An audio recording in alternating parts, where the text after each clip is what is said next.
আমরা এখন যে উন্নত ও স্মার্ট বাংলাদেশের স্বপ্ন দেখছি, সেই স্বপ্নের শিকড় প্রথিত আছে আমাদের মহান মুক্তিযুদ্ধের চেতনায় বলে মন্তব্য করেছেন ঈশ্বরদী উপজেলা press club, Ishwardi TV journalist অ্যাসোসিয়েশনের সভাপতি ও জাতীয় সাংবাদিক সোসাইটির কেন্দ্রীয় সাংগঠনিক সচিব তৌহিদ আক্তার পান্না।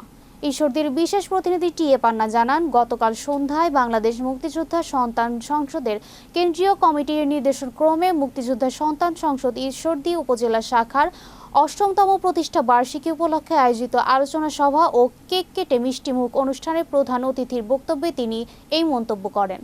সংগঠনের সভাপতি তুহিনুল ইসলাম রঞ্জুর সভাপতিত্বে এ সময় সভাপতিত্ব আরিফুল ইসলাম, সাধারণ সম্পাদক মামুনুর রহমান, সহ সাধারণ সম্পাদক এ.কে.এম. ফজলুর রহমান, অর্থ সম্পাদক রফিকুল ইসলাম, সাংগঠনিক সম্পাদক নজরুল ইসলাম ও মহিলা সম্পাদক হেলেনা আক্তার, শিল্পী সহ বিভিন্ন পর্যায়ের নেতৃবৃন্দ।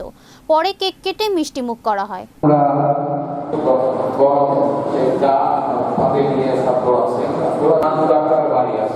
রাস্তার এপার ওপার এপারে দৌড়াতে দৌড়াতে